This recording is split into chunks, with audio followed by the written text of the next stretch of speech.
Hi there, welcome to Kneppy Invest and welcome to March 7, 2025. We have about 15 minutes left of trading, not only today, but also this week. And I'll be honest with you, we're not going to be upset that trading this week on the ASX is coming to an end. A pretty bad day, pretty bad week. Not surprising what's happened today because of the lead-in from Wall Street. I am a little bit surprised that, not surprised that Trump pulled back on his tariffs, but the market just didn't care. The market just did not care one bit. And I think that is a bad sign moving forward.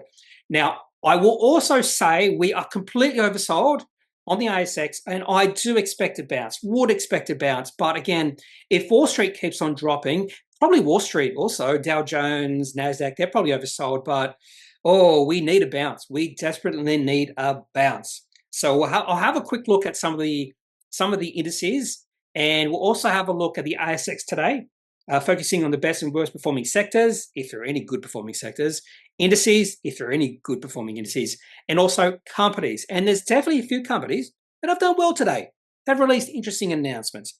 And I have 5 companies in the top 5. I've already called it the stock of the day, which is Polynovo. A bit of drama in the board of Polynovo, some bullying allegations, and the CEO has been asked to resign.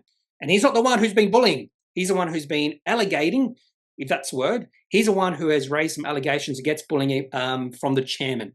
Anyway, so that's an interesting story there. Sort of drama you might find on a TV show like Succession. And the other 4 companies have released pretty good announcements. So these are companies I know nothing, well, not much about. I do know Orica, and the other 3 companies don't know much about. Okay, so, and then after that, after we go through the top 5, we'll have a look at some of your questions. There's an interesting question about EZZ, from SAF99681. Look forward to answering that because he's trying to clarify, and I'll answer that. There's no point me talking about it now. I'll answer it later in the video.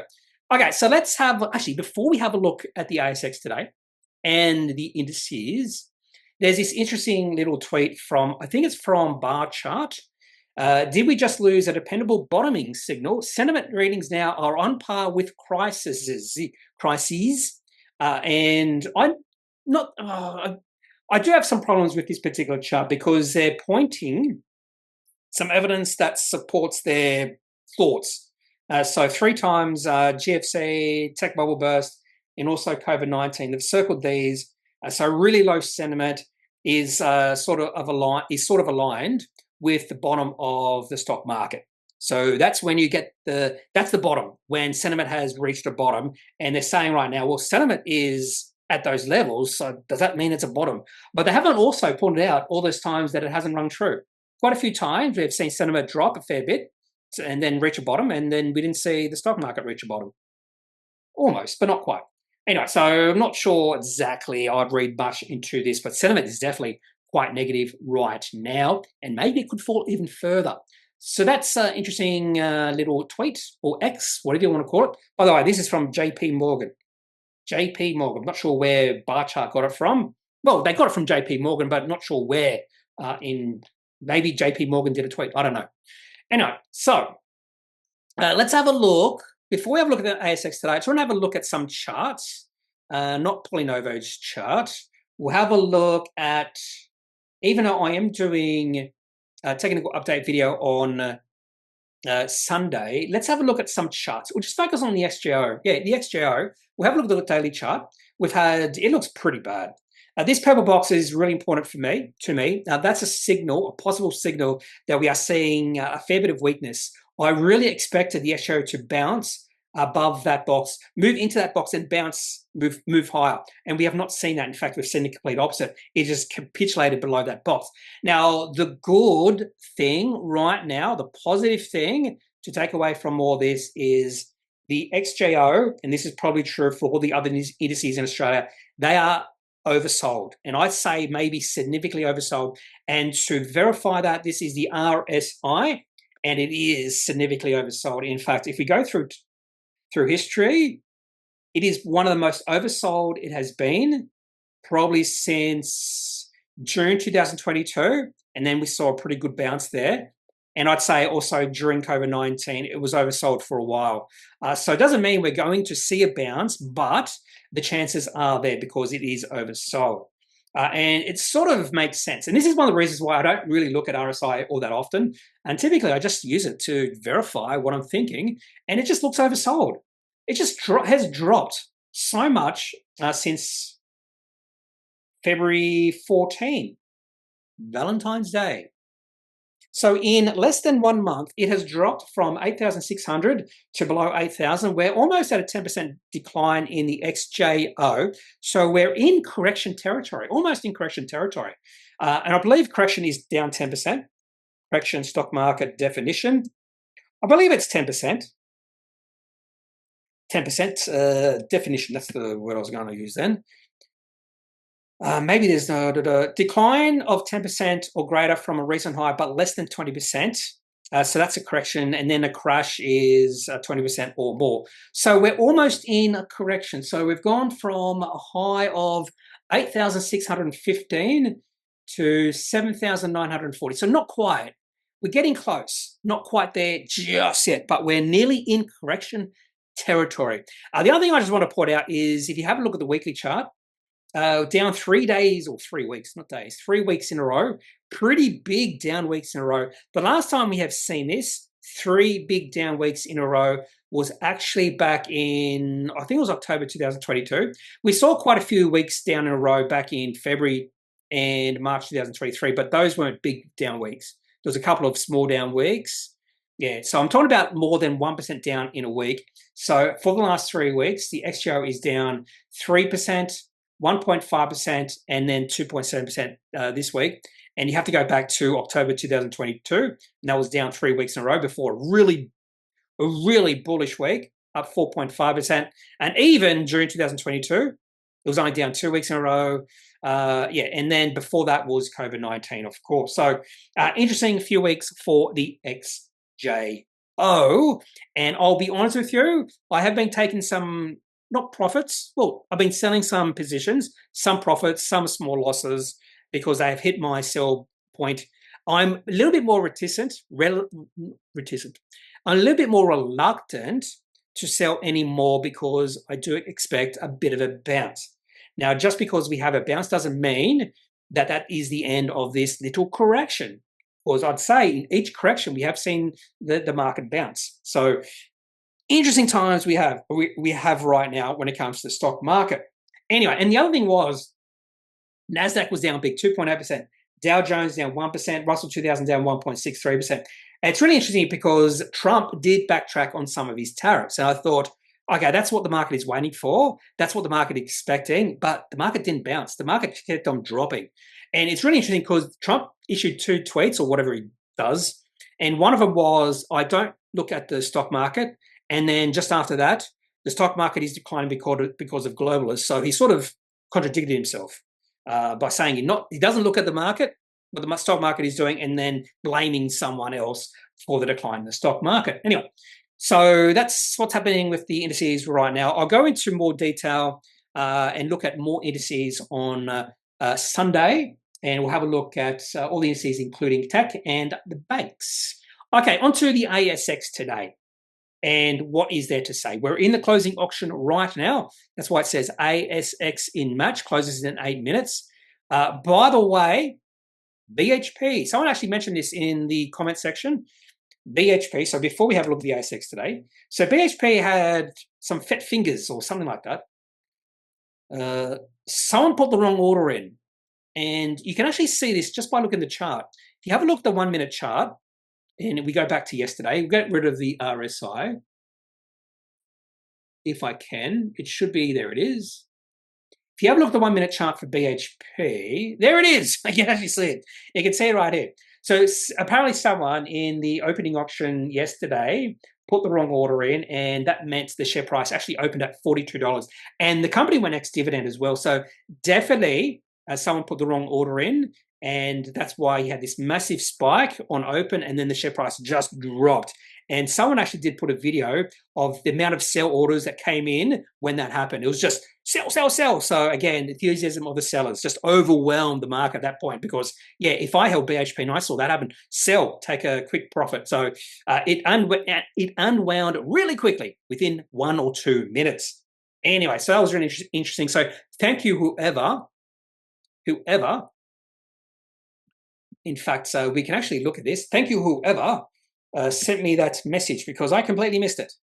Yeah, there he goes. Matthew WH2941. Did you see the BHP Fat Finger screw up this morning? I did not. Okay, so let's go back to the ASX today. And what a day. What a bad day. This is not up to date. So are we going to see the market drop in the closing auction? I would not be surprised to see us rally a little bit because we are oversold. So there might be expectations that we might have a good day on Monday. However, there is a fair bit of negative sentiment out there. There is a little bit of fear as well about what is going to happen with the economies and the stock market. So I would not be surprised to see us drop, but I do expect eventually to see a little bit of a rally. It could be a short-term rally. It could be maybe a couple of weeks of rallying, but I wouldn't be surprised either that this is a start of a longer-term correction that could turn into a crash, or a bear market. Anyway, so we'll have a look to see where the XJO is at the end of closing auction. So 1.79%. Don't forget that percentage. And by the way, during the COVID-19 financial panic, I was paying close attention to closing auctions because sometimes you would see the market or the indice rally or drop by 1% just in the closing auction. So much volatility during that 1 month. Okay, so the other thing to notice here is that the indices dropped all through the day. There was no rally dropping all through the day. That is actually quite bearish, and you can see that just in the one-day candlestick. And whenever you see the price of any asset open at the high of the day and then close at the low of the day, that is a bearish signal because there is no buyers. There's no enthusiasm of the buyers. No one is wanting to buy. And so we have seen that today. And if you just have a look at the one-day candlestick, it's a solid red candlestick. That's a really bearish candlestick. Doesn't mean we're going to see another drop because we saw the exact same thing in December. So on the 20th of December, the XJO dropped 1.24%. It was almost solid red candlestick. And then the next trading day, it rallied 1.67%. So just because it looks really ugly doesn't mean we're not going to see a rally next week. I think there is a chance we will.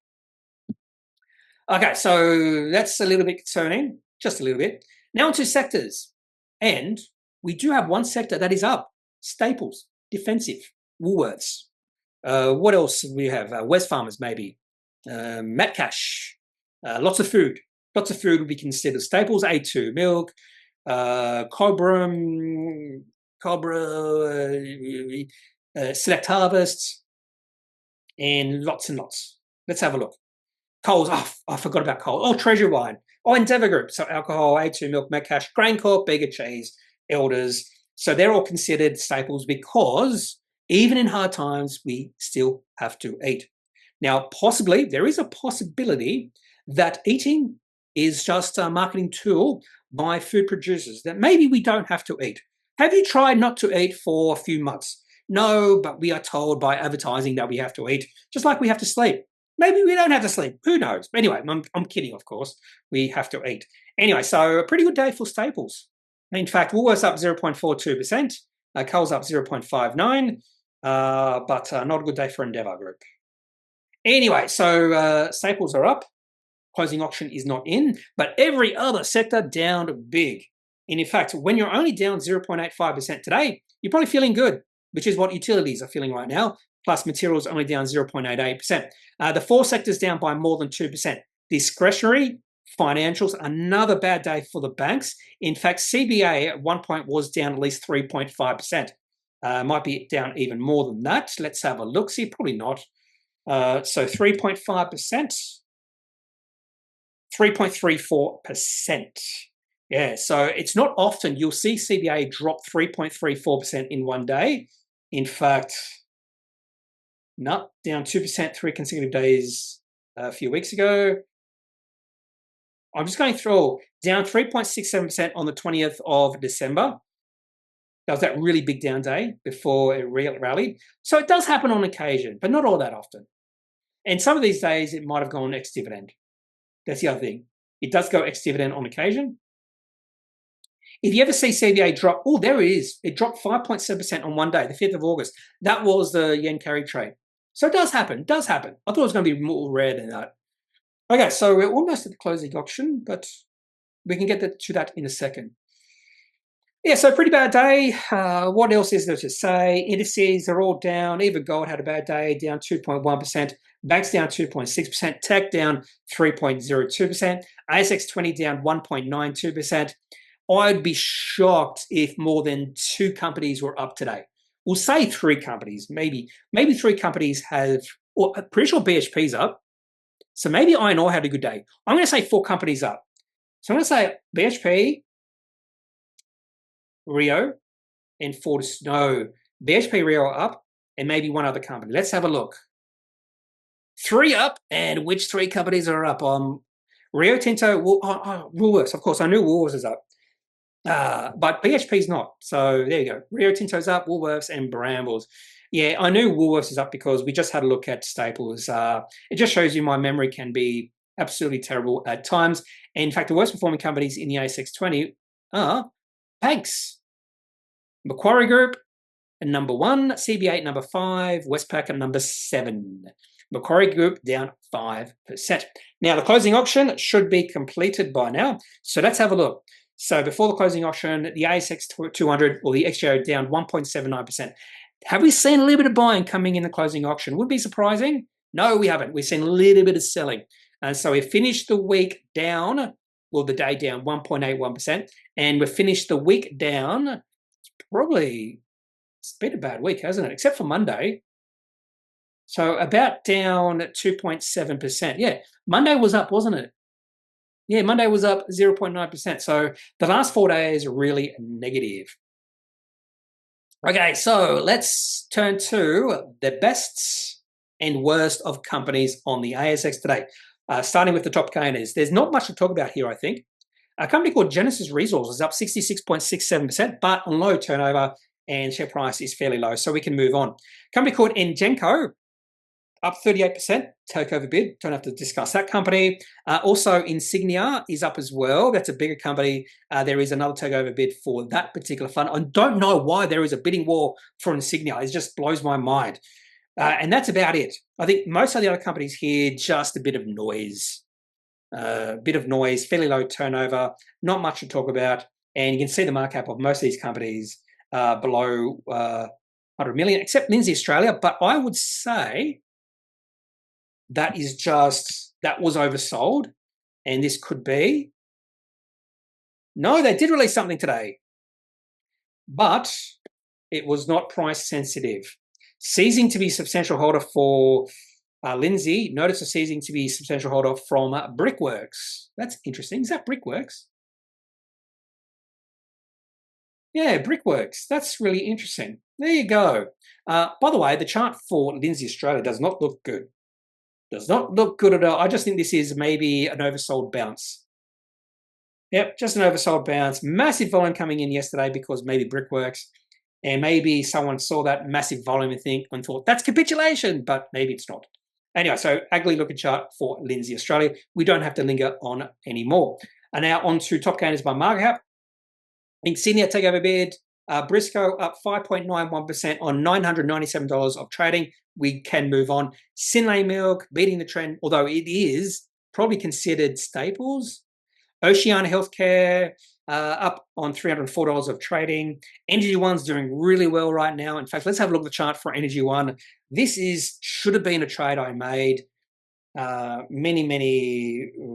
it was way back May 2024 at a share price of about $4. It's up to above $10. This is actually a pretty good looking chart.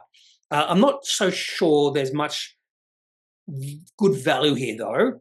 I'm not sure there's much good value there, but I could be wrong. Anything else here? Nothing much. In fact, I can't even see companies I'm going to talk about here. So that just shows you the crap day we've had. Anyway, so let's move on to the top losers. By the way, in my top 5, one loser, and the other 4 companies' share price should be up today. Should be up. Now, in the top losers, I think most of this, or a lot of this, is going to be noise. And I think, yeah, just based off turnover and markup, a lot of noise here, except for Polynovo, which is the stock of the day. Share price down 12.5%, a pretty big turnover. So just look out for that video, which I should be releasing. Or if you're watching this video after about 7:15 p.m. or 8:15 p.m., depending on your time zone, well, I suppose anyone could be watching this anywhere in the world. So anyway, I've done a standalone video on Polynovo, so look out for that. Really interesting. Found it really interesting what's happening there. But that's it. I don't have to discuss anything here. And top losers by market cap, Clarity, Paragon Care. This is actually not a trade I've sold. Took a nice little 10% profit. So that's Paragon Care. Was trading it, no longer trading. Money Me is another one I've sold out of, which is good. When you've taken profits and you've sold out of a trading position, and you see share price down a fair bit following few days, that's pretty good. Did not take profits with medical developments, however. Share price down 6.8%. I'm willing to hold on to that for a little bit longer. And there you go. So nothing much to talk about there, to be honest.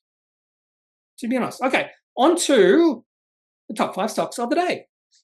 Coming in at number 5, we have IODM. I don't know how to pronounce this. IODM. Do you just say IODM? Anyway, share price up 3.23% on the announcement that they have a North American revenue share agreement. Don't know what this means, but it's positive because the share price is up. I did have a quick look at what this company does. They're sort of an accounts receivable solutions providing company. Not sure exactly what that is. I would imagine it's software that deals with accounts receivable of a company. And I did have a quick look at their half-year report. But what I'm going to do is just have a look at the cash flow report. I tend to focus on cash flow reports or pennies for C's with these type of companies because I want to follow these companies every 3 months. So I do tend to focus more on their cash flow than anything else. And what I want to see is increasing receipts. And I really want to see receipts up a little bit more than 719,000 in one quarter. So that's their receipts in the last quarter, 1.2 million of receipts in the first half of the year. And the company is not operating cash flow positive. So I don't really follow this company all too closely. But keep that in the back of mind that this company is not yet sustainable. They are not producing any cash flow in their business. So if they keep on burning cash, and the other thing I like to look at is how much cash they have. And they have, well, debt. I'd also like to look at debt. And does not look like they have much cash. In fact, they have less than 1/4 of cash left. So they had to answer Section 8.6. And they have to tell the market what they plan to do in regards to cash because they don't have enough cash to fund their operations moving forward. So the ASX is asking them, or do you have any plans to do capital raisings, maybe raise some debts, or maybe there's another reason why they don't have to do it. Maybe they are expecting some really good cash flow in the next few quarters. Sometimes you do see that or read that in the Section 8.6. Anyway, so they've answered at 8.6.1. Interesting enough, yes. So the question is, does the entity expect that it will continue to have the current level of net operating cash flows for the time being? And if not, why not? Yes, but the company expects an increase in cash receipts and revenue as it continues to onboard additional universities in the UK and commences the onboarding of universities in North America. Also, the expected implementation of new enterprise clients in Australia. Then Section 8.6.2, has the entity taken any steps or does it propose to take any steps to raise further cash to fund its operations? And if so, what are those steps and how likely does it believe that they will be successful? The board will continue to manage capital in a prudent manner that benefits shareholders. The directors will continue to run at low cash liquidity levels for the next 12 months to ensure that shareholder value is protected. Okay, there you go. So that is a legitimate question because I would be concerned about cash levels in this company, particularly if they keep burning through a fair bit of cash. Anyway, so this particular North American revenue share agreement, I'll be honest with you, I did not read this all that much. So the one thing I'd love in these sort of announcements is any sort of hint of how much cash they might get out of this deal. But I think there's more likely that they have no idea. It could be anything. And they probably don't want to, say how much they might get because they could be completely wrong. Anyway, so there's no mention of any numbers here. So this is not the sort of announcement that would get me really interested, really intrigued in a company. Just because of that, there's no numbers. But I suppose it is good news and the share price is up. Okay, so let's have a look at, by the way, what do they do? If you go to any announcement, most companies, when they release an announcement, should have an about section. Not all of them do, but they should. And what this company does is a leading accounts receivable solution provider, something I did mention, that utilizes digital technology to optimize automation. The product, IODM Connect, is a unique cloud-based software platform delivering a complete working capital communication solution comprising a fully integrated end-to-end AR, accounts receivable, process supporting clients with invoicing, query management, payment reminders, escalation analytics, and more. There you go. That's IODM. And the chart, IOD. Does the chart look any good? And the answer to that is no. No, no, no. And I can guarantee you this. Absolutely guarantee you this. If the company does become operating cash flow and free cash flow positive on a continuing basis, not just one quarter, on or over at least a few quarters, 2 or 3 quarters, the chart will turn around. The share price will start going up. That should be the focus of all management. Become sustainable. Become operating cash flow and free cash flow positive. That means you don't have to go back to the market for any more capital. And the market likes that because the market doesn't like dilution. But it's a fine line between growth and also becoming profitable and cash flow positive. I understand some companies really aim for that growth and that cash flow positiveness is sort of in the background. But I think there is or has been a bit of a change in the last 3 years in regards to that. Coming in at number 4, we have Emeco. I think it's called Emeco. No, European Metals. No, Emeco is EHM maybe? I don't know. European Metal Holding. Share price up 13.64%. This was an interesting one. I did see the title of this one, Sinovac declared strategic deposit by Czech Republic. I did not open it up, but all I need is whatever this deposit is, it's considered strategic by the Czech government. Anyway, so let's open this up just to see what type of deposit this is. Is it graphite, lithium? Could it be gold? Copper? I don't know. Let's have a look. And in fact, we'll go to the about section. I'm hoping they do have an about section. It's lithium. In fact, I was going to mention lithium, but I was thinking, could lithium be really a strategic metal? Because there's lithium everywhere. It's a third element on the periodic table. So I'm assuming lithium should be everywhere because hydrogen's everywhere, helium's everywhere, throughout the universe, that is. And so lithium must be everywhere. I don't know. Anyway, so it's lithium. CEZ. What's CEZ? They've just got some background information on CEZ. Oh, okay. So this is owned, this particular project, the Sinovac Lithium project, is 49% owned by European Metals and 51% owned by CEZ, which is one of the largest companies in the Czech Republic. There you go. Anyway, so this is considered a strategic deposit of lithium in Czechoslovakia. I don't think it's called Czechoslovakia anymore. I have a feeling it's just called Czechia, or yeah, I think it's just called Czechia. Yeah, I think it's just called Czechia, yeah. So I always refer to this company as Czechoslovakia, but I think that's the communist days. Anyway, I could be wrong. So let's have a little chart for EMH. EMH. Now, where is it? There it is, EMH. And the chart looks pretty ugly as well. So 2 really ugly looking charts for the start of the top 5 stocks of the day. There's no more ugly than this. I have no reason to even think about buying shares in this company. And anyway, so just because I don't, doesn't mean you don't have to. If you like this company, sure, go ahead, buy some shares. I am not the boss of you. Coming in number 3, we have another mining company, probably a really small mining company as well, Magnetic Resources. I wonder if they have a mine on Magnetic Island, just off the coast of Townsville. When I was really young, maybe 4 years old. My family took us, myself and my 2 sisters, to Magnetic Island. I don't remember the drive up much, but I do remember the island a little bit. Anyway, so Magnetic Resources, outstanding intersection, 51 meters at 3.5 grams per tonne as LJN4 remains open. So I'm 66 pages long, and I have no idea. I'm assuming it's gold. I could be completely wrong. Sometimes they will tell you. Here we go. Yeah, gold resource. By the way, on the 30th of December, outstanding intersections including 60 or 76 meters at 2.4 grams per tonne. So this one is a little bit of a shallower depth, but it's at a higher grade. So I'm wondering how much share price increased on the 13th of December. So let's have a look. 13th of December, share price did increase 0.41%. Not much reaction from the market. Today, share price is up 9.6. So market likes this announcement a little bit more, but not a lot. But 9.6 is enough. The other thing I like to see with these sort of hits is how deep into the ground it is. Is it near surface or is it a long way down? So they do mention here, outstanding intersection 51 meters from 444 meters.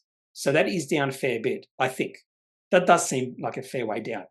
So it's not near the surface, which is a little bit different because they have to, it costs more to get that gold out. If it's near surface, it doesn't cost as much. Anyway, so that's Magnetic Resources. I'm assuming this is not on Magnetic Island.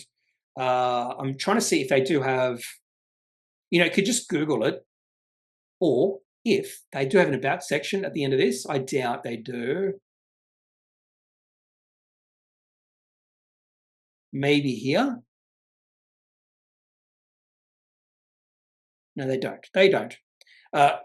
Sometimes do like just to Google it, Magnetic Resources, and they should on their website just mention it. There we go. Lady Julie North 4 Deposit, LJN, in Laverton, Western Australia. I'm assuming that is in that sort of, what do you call it, that Kalgoorlie area, and I could be completely wrong. So let me just verify that. For some reason, that is not working. There we go. I'm hoping they have a map here.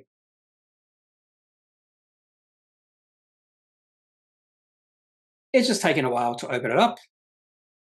No, they have no map. So let's just Google Laverton, WA. And let's see how wrong I am. Where's Kalgoorlie? Oh, it's north of Kalgoorlie. It's not that far north. So there we go. Yeah, anyway, so that's in that sort of area, which is not a surprise. So let's have a look at the chart for Magnetic Resources. Hopefully this is a better looking chart.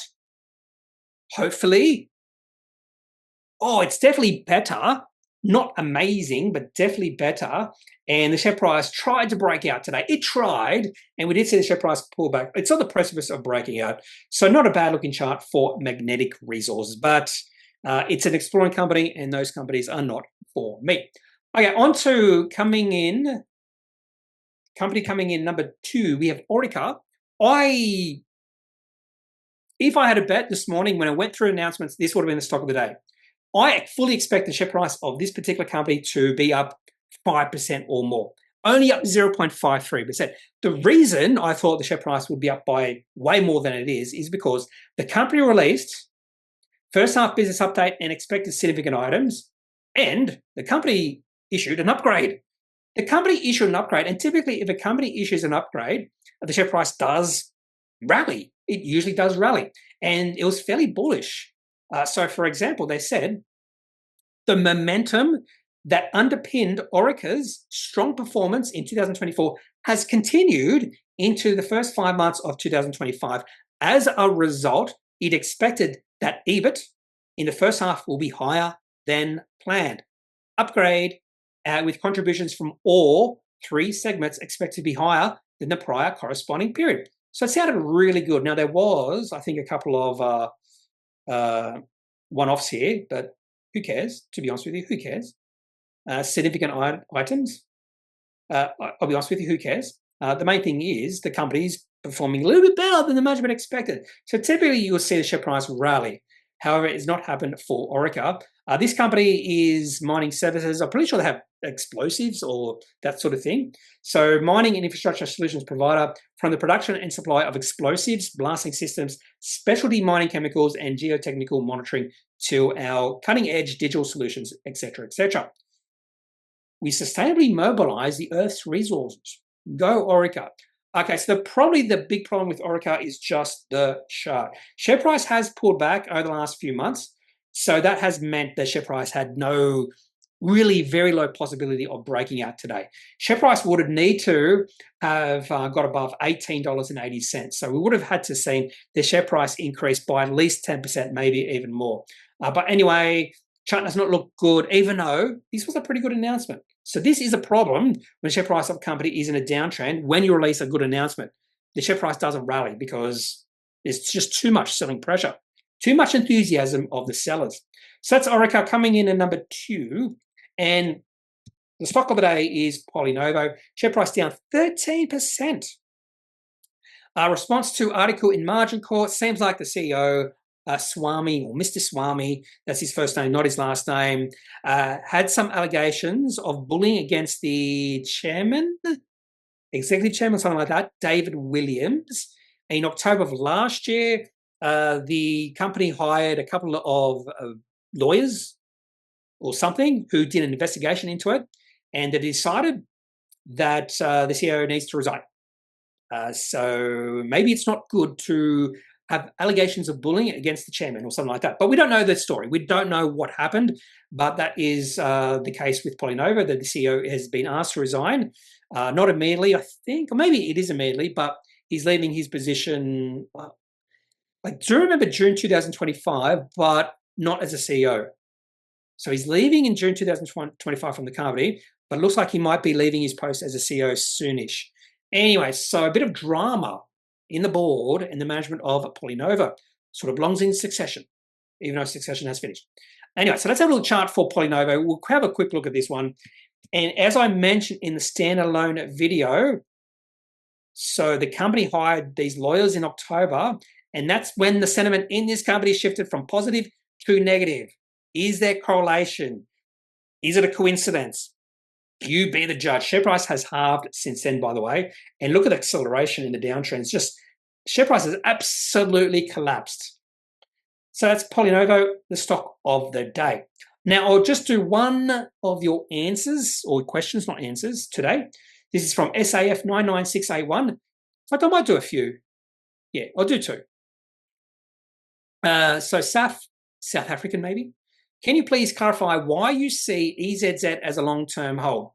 You have previously said you would only hold high-quality companies for the long term. Why would you view EZZ as high quality, as it doesn't seem to have much of a moat? So a few things to come along here. Now, I would not consider EZZ to be high quality, but I do think there's probably value in EZZ at these prices. Now, I did take profits in EZZ. I did not completely sell out because I wasn't sure whether the downtrend was or the uptrend was coming to an end. So I did take profits in EZZ at about 460. So this was in September last year, but I held on to a few shares just because I thought maybe the share price could rally. The reason I took profits at that point is because the share price was just accelerating way too quickly for me. And every single time I've seen, and this is just pattern recognition, whenever you see a share price rally like this on some pretty good volume, you're going to see the share price reaching a top and then fall away. Doesn't always happen, but that was more than likely going to happen with EZZ. I just not think it would fall this much. I've thought about adding to my position because I do see some value in this company, but I've refrained. I'm just going to keep my holding because I do expect the share price to be higher. Now, it doesn't mean it will be, but I do expect that. So the only reason I'm holding EZZ right now is because of that reason. I do think there's some value here. The company's profitable, generating a fair bit of cash flow. And the other thing I'm going to mention here is, yeah, so it's true. I don't consider it high quality. So I have no expectations and no thought of owning this company for the long term. So it's more, if I see the share price rally a fair bit, I might trade it and then have a long-term position. But I don't have any plans to hold this for the long term.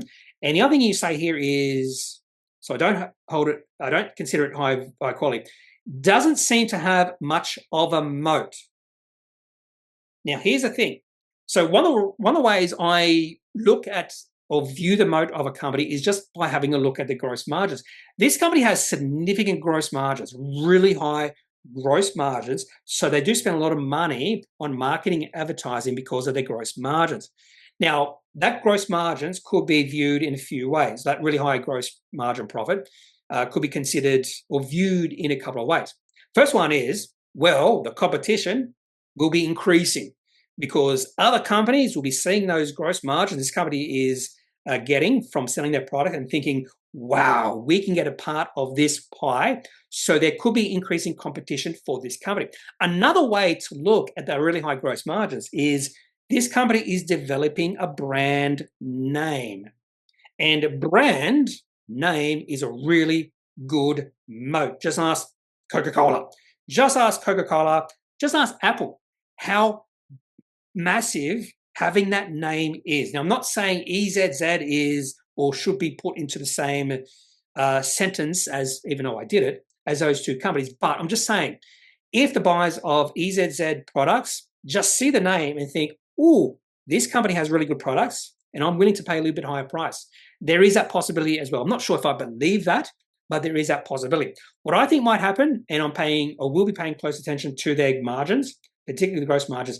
If you see the gross margins starting to drop, that would be implying increasing competition. Because they can't increase the prices because of that competition. But if you see margins maintaining, that could be a sign this company has a pretty good moat because of their name. And I'd say that would take quite a few years. I'd say that would take at least 5 years. So I would not consider EZZ to be high quality until I see that sort of proof. But at this point in time, the only reason I hold EZZ is because of the valuation. For instance, the company has, it's up today, so that's a good sign. So if we just have a look at their most recent half year, so this company right now, and this is exactly the reason I wouldn't sell, this company, even if we see significant correction in the market, I probably wouldn't sell this one. Has a market cap of 81 million, has $20 million of cash. So the enterprise value of this company is $60 million, and they generated $3 million in profit in the half year. And now, it doesn't mean they're going to generate $6 million in the full year, but there's a chance this company could be on or trading on an enterprise value of 10 times or 10 times enterprise value, which is quite low for a company that could be increasing their revenue and their profits significantly over the next 5 years. So that's the main reason I have not completely sold out of EZZ. It's just that valuation. And I'll be honest with you, when I started investing, I was a value investor, and I still have that value investing part of me. It still exists. So when I see possible value, even if I don't consider the company high quality, there's a chance I'm going to see something to like. And that's the only thing I like about EZZ. By the way, $3 million of profit in the half year. And if you go have a look at the cash flow, by the way, let's have a look at the margins. You'll see this in their profit and loss statement. There we go. Revenue, $30 million. Cost of goods sold, $9 million or $7 million. So gross profit margin, $23.3 million. They don't have a percentage there, but it's pretty high. So they have a gross profit margin in percentage of at least, we can do this, 23, 46, 69, we'll say 70, plus divide that by 3, about 80%. Their gross profit margin is 80%. That is significant. And because they have a lot of gross profit, they can spend that money however they like. And they decided to spend a lot of that money into, or put a lot of that money into advertising and marketing, $16.3 million in advertising and marketing. So some people might refer to this company as an advertising and marketing company because, yeah, look at the gross margins they have. Okay, so hopefully I've answered your question and I've clarified something. So definitely don't think EZZ is a high-quality company just yet. It's just valuation. Just James Dean says, and this will be my last question of the day, may I please have the P/E ratio chart for Reece, R-E-H. How does current P/E compare to history? Thank you. The last time I looked at Reece, would be probably a year ago, maybe more than a year ago, and my first thoughts were, whoa, this company is so overvalued. And that's just based off the P/E ratio. Share price has pulled back a fair bit. P/E ratio is still 29.5. So let's have a look at the P/E ratio history of Reece. Reese's Pieces, which this is not that company, that's Hershey. I believe that's Hershey. And if you go to ratios in FinChat, now I'm not saying this is absolutely 100% right. Sometimes I do see mistakes in some of these platforms. And the P/E ratio is currently about 29. Now, sometimes you can just have a look at, say, Trading View. So we get three sources for this. So Trading View says Reece has a P/E ratio of 28.9, which is consistent. And ComSec also has a P/E ratio. And they say Reece has a P/E ratio of 25. So there is a bit of a difference there, isn't there? So 25 is quite a bit better. Okay, so let's go back to the P/E ratio or history of this company.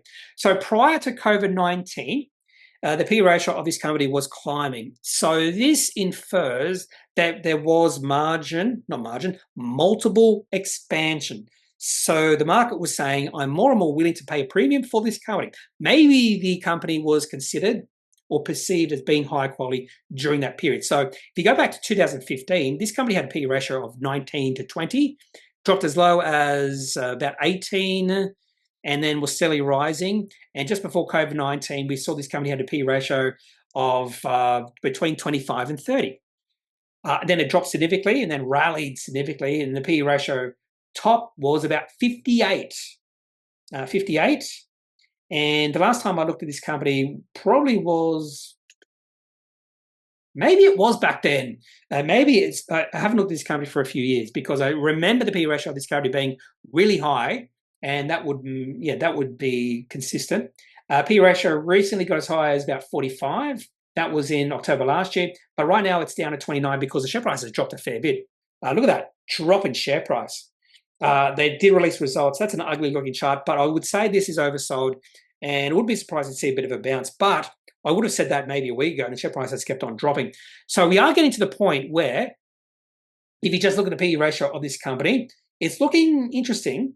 Now, I'll be honest with you, it looked much better back in October 2022.